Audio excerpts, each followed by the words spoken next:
నమస్కారం NS news కి స్వాగతం. నా పేరు ఉషా. ముందుగా ముఖ్యాంశాలు. బంగారుపాళ్యం మండలానికి చెందిన సినీ హీరో కృష్ణమనేని మురళీకృష్ణ ఎగువ మధ్యం గ్రామంలో చర్చి నిర్మాణం పనుల కొరకు ₹1,00,000 తన సొంత నిధుల నుండి విరాళముగా ఇవ్వడం జరిగింది. బుధవారం ఉదయం ఎగువ మత్యంకు రాగా ఆయనకు ఘన స్వాగతం పలికిన మత్యం గ్రామస్తులు బాణసంచా పేలుస్తూ మేళతాళాలతో కోలాటాలతో ఘనంగా ఊరేగించి దుస్సాలతో గజమాలతో సత్కరించి చర్చి ఆవరణంలోనికి తీసుకొని వెళ్లారు.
ఎప్పటి నుంచో ఇది కళ పక్క పెంచుకోవాలి, ఎందుకంటే చాలా జనరేషన్ వ్యక్తులు కాబట్టి దాంట్లో వాళ్ళు చేస్తున్నారు అన్ని ప్రోగ్రామ్స్.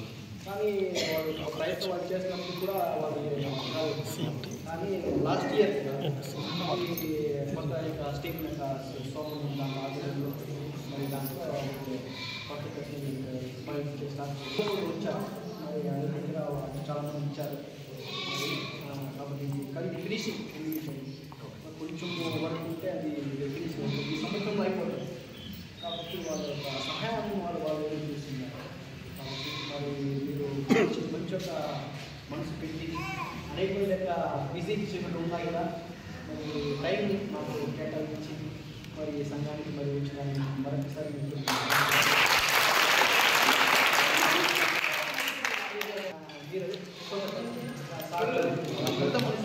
పెట్టి మరి ఈ సంవత్సరం అయిపోతారు. మరి అదేవిధంగా డెడికేషన్ కూడా తప్పకుండా రావాలి. ఖచ్చితంగా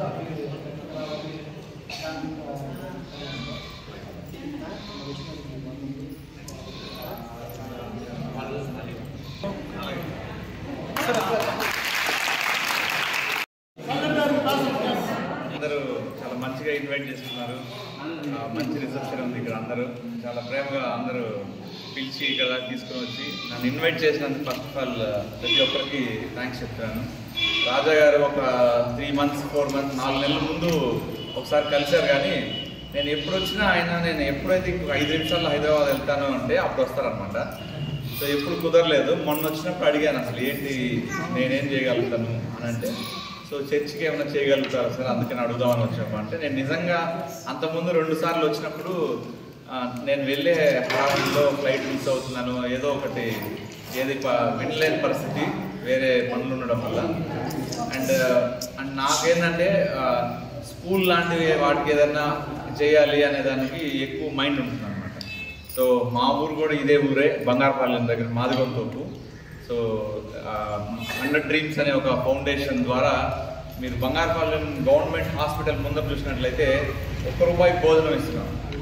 గత కరోనా సమయంలో నుంచి అంటే 2020 సంవత్సరం నుంచి ఈ రోజు దాకా ఒక్కరోజు కూడా ఆపకుండా ₹1 భోజనం.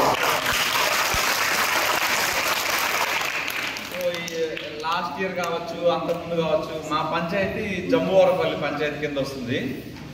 సో అక్కడ గంగ జాతర జరిగినప్పుడు కావచ్చు, ఇంకేదైనా వినాయక చవితి కావచ్చు, చందాల కోసం నన్ను అడిగేవాళ్ళు.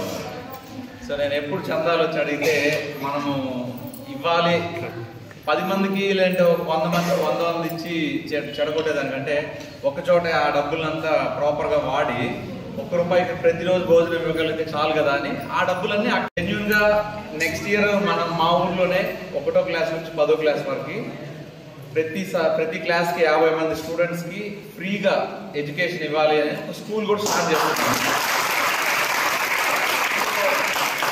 అది కూడా ఒక మెయిన్ రీజన్. నేను 2 సార్లు వచ్చి కలిసినప్పుడు నేను నిజంగా చెప్పాలంటే గుళ్ళకు కానీ దేనికి ఇచ్చింది లేదు అసలు. ఎన్నోసార్లు మా ఊరు పక్కన వాళ్ళు పలకరిస్తే పలకాలి కదా. నిజానికి మద్యం దాటి రావాలంటే జంబోరపల్లి దాటి రావాలి, దండవరపల్లి దాటి రావాలి, బొమ్మాయిపల్లి, తిమ్మోసుపల్లి, వాళ్ళందరూ కూడా నేను చేయాలి కదా. కానీ నాకు తెలిసి నేను గుడికి లేదా చర్చికి మసీదుకి అంటే ఇచ్చేది ఇదే ఫస్ట్ టైము. మేబీ ఇంకా మేము ఆ ఊర్లో కూడా ఏదో కొన్ని చేయాలి అని అనుకున్నాం కాబట్టి సరే ఫస్ట్ టైము ఇంతమంది వెయిట్ చేస్తున్నారో చేద్దామని చెప్పి ఉద్దేశము. సో ఇవాళ నాకు ఈ వర్క్ ఎంత జరుగుతుంది, ఎంత ఫినిష్ అవుతుంది ఇదేం నాకు జెన్యూన్ తెలియదండి. సో నేనేమంటున్నానంటే ఆ రోజు అడిగితే ఈ పెంకులు ఈ రూఫింగ్కి ఏమేమో కావాలి హెల్ప్ చేయండి అని అంటే సరే ఎంత కావాలని అడిగాను అనమాట. సో ఆయన ఒక అమౌంట్ చెప్పి అంటే అన్నిన వెంటనే ఒకవేళ మీకు ఎక్కువ అయితే దాంట్లో సగం కూడా చేయండి అని అన్నారు. సర్లేండి మీరు అడిగినంత నేనైతే ఇప్పటికైతే అనుకున్న ఫిగర్ చేస్తానని చెప్పి సో ₹1,00,000 ఇవాళ మీకు ఇచ్చేస్తాను.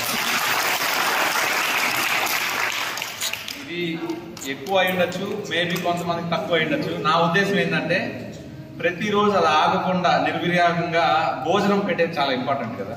సో ఆ పనిని ఆపకుండా నేను చేయాలి అని అంటే వేరే పనులు తగ్గించుకోవాలి, అంతే కదండి. సో అందుకని ఆ ఒక్క ప్లేస్లో హాస్పిటల్కి వచ్చే వాళ్ళు ముసలి వాళ్ళు కావచ్చు, ఇంటికి వెళ్ళి ఆటోకి రావాలి, కొంతమంది చూస్తే నడుచుకునే వస్తుంటారు పాపం. ముసలోళ్ళు ఒక 22 కిలోమీటర్లు 3 కిలోమీటర్లు నడిస్తే ప్రాణం అంతా ఇదైపోతుంది. వాళ్ళు వచ్చి తిని పడుకునే పరిస్థితి ఉండదు.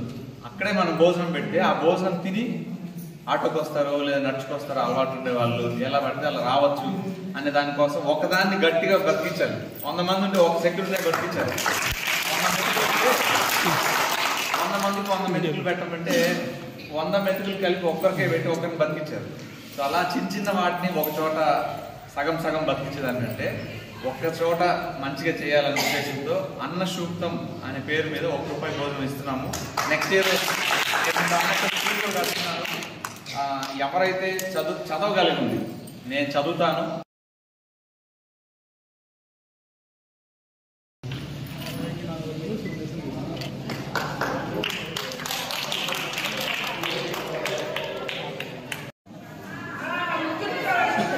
నా పేరు కృష్ణ మాన్నే. సో 2 నెలల ముందు ఇక్కడ చర్చ్ గురించి చెప్పి నన్ను ఒకసారి విజిట్ చేయమని చెప్పారు. సో ఇవాళ విజిట్ చేసిన తర్వాత తెలిసింది ఏంటంటే ఇక్కడ ఈ చర్చ్ 50 సంవత్సరాల చరిత్ర కలిగింది. లాస్ట్ ఇయర్ 50 years సెలబ్రేషన్స్ కూడా చేసుకున్నారని. సో నా వంతుగా ₹1,00,000 ఈ చర్చ్ నిర్మించడానికి కొన్ని వర్క్స్ ఫినిష్ అవ్వడానికి ఇవ్వడం సంతోషంగా ఉంది. ఇవాళ గ్రామస్తులు అందరూ కూడా చాలా ప్రేమగా ఇంతమంది వచ్చి రిసీవ్ చేసుకోవడం అంతా చాలా హ్యాపీగా అనిపించింది. సో ఈ చర్చ్ ఫినిష్ అయిన తర్వాత కూడా కుదరాలనే కోరుకుంటున్నాను. ఒకసారి ఇక్కడికి వచ్చి ఒకసారి సెలబ్రేషన్స్లో కూడా నేను పాల్గొంచుకుంటానని ఈ సందర్భంగా తెలియజేస్తున్నాను. Thank you sir. మీ అందరికీ వందనములు. మరి ప్రత్యేకంగా మరి మురళీకృష్ణ సినిమా హీరో సార్ గారు మరి ఈ యొక్క ఎగుమత్యం సంఘాన్ని ప్రేమించి మరి అనేకమైన యొక్క పనులు మరి బిజీ షెడ్యూల్ ఉన్నప్పటికీ కూడా మరి మా యొక్క ఆహ్వాన్ని మన్నించి మరి ఈ సమయంలో మాతో ఉండటం మాకు చాలా సంతోషకరం. మరి ఈ యొక్క నూతనమైన యొక్క చర్చ్ కట్టడానికి సార్ గారు మరి పెద్ద మనసు పెట్టి మరి 1 లక్ష వారి యొక్క ఇచ్చారు, కానుకలుగా ఇచ్చారు, సహాయం చేశారు. దానికి యేసు వారు వారిని వారి కుటుంబాన్ని దేవుడు ఆశీర్వదిస్తారు, నడిపిస్తారు. కాబట్టి ఈ సమయంలో మరి మాకందరికీ కూడా సంతోషకరంగా ఉంటున్నది. మరి సార్ గారికి మా యొక్క ప్రార్థన, మా యొక్క దేవుని యొక్క ఆశీస్సులు మరి ఎప్పుడు కూడా సార్తో కూడా మరి ఉంటుంది. కాబట్టి సార్ గారి యొక్క పెద్ద మనసుకి మరి కృతజ్ఞతలు మేము తెలుపుతున్నాము. Thank you. కాబట్టి మీ అందరికీ రావాలని తెలుపుతున్నాము.